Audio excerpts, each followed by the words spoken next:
Good evening, everybody. I'm Jaime Garza. We're going to have to wait just a bit longer now to find out why the sprinklers were turned off so quickly in that Roseville Galleria fire. You might remember that fire was nearly out, and then it flared up again after someone ordered that the sprinklers be shut down. Whether you realize it or not, just about all of your online activity is getting tracked by someone, and now Microsoft is making a play to put users back in control. 9 o'clock tomorrow morning, neighbors in Escondido will be evacuated while the feds burn down what they call a residential bomb factory.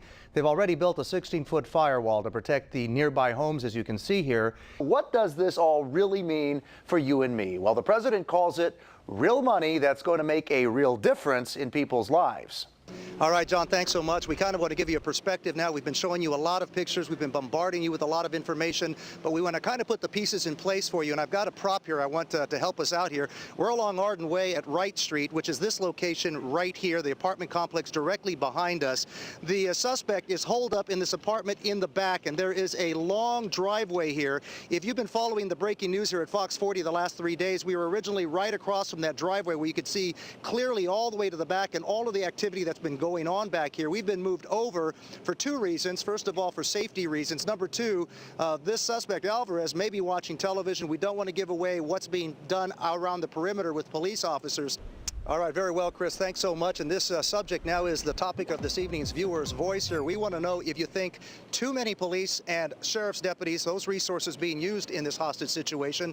We're continuing to follow that breaking news now. You're looking at several homes on fire in the Bay Area after a massive gas explosion. That blast sent a fireball more than 1,000 feet into the air, and there are reports of at least 3 people dead, several seriously burned. All of this happening in the Rollingwood area near San Bruno, just west of the San Francisco International Airport. And imagine the amount of gas that must be pouring out of that 2 to 3 foot wide pipe to create such a huge ball of flame in such intensity out there. There you see it again. And I mean, this is unbelievable.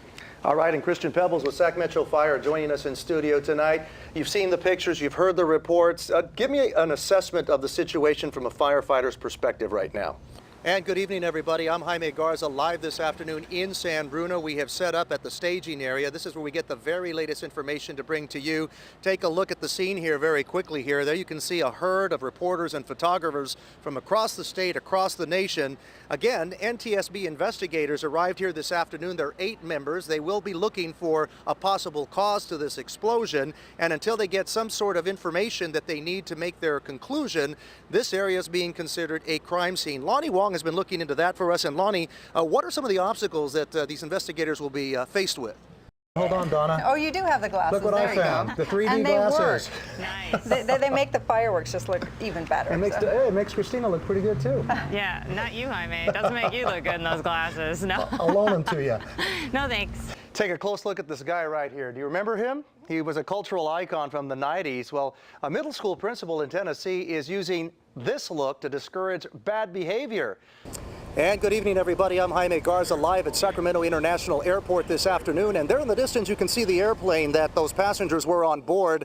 15 of them were injured, 5 seriously enough that they had to be taken to the hospital to be checked out. That is JetBlue Flight 262. It was arriving here from Long Beach just before 1 o'clock this afternoon when it made a very hard landing and then came to a sudden stop. That's when passengers say the flight crew began to yell, "Get out, get out."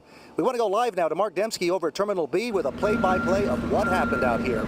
This is the runway that JetBlue Flight 262 used this afternoon, and it remains closed right now to air traffic while this incident is investigated and necessary repairs are made to the airplane.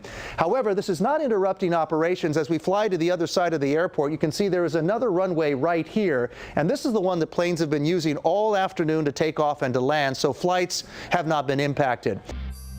Oh, yes, it is on that sweltering heat here in the valley. Good evening to you. I'm Donna Cordova. Hello, everybody. I'm Jaime Garza, live this afternoon at Sacramento's Discovery Park, where we are baking right now. The folks down below there, much better off. They're in the cool waters of the American River. But if I had a choice, I'd be joining all the people right here under this huge shade tree. But don't be fooled by that. Still very hot over here. I've had this thermometer in the shade for the last probably an hour and a half, and the temperature reads, if you can see that, 86 degrees. 86, rather warm. So imagine what it's like for the people in the direct sun. All right, you don't have to imagine, because come with me. I've actually left this thermometer out in the direct sun for an hour and a half, and it is reading about 108 degrees. Can you imagine? 20-degree difference from the sun to the shade. You know, Audrey, it is very difficult indeed. I have my sunscreen on, and just like you, I am armed with my bottled water. Whether you're working in the fields or you're playing out here, you've got to stay hydrated. That's a good point. We want to go to Christina right now, who's in our weather center, to give us a better idea of just how hot it is throughout the valley. Christina? Well, we're still well into the triple digits. And we have that picture out of North Carolina to share with you. Look at this and see if you can tell why it has some people insisting they've seen a ghost. Look closely here. Let me direct you. It's supposed to be to the left of the ice sculpture. Very good tool to have.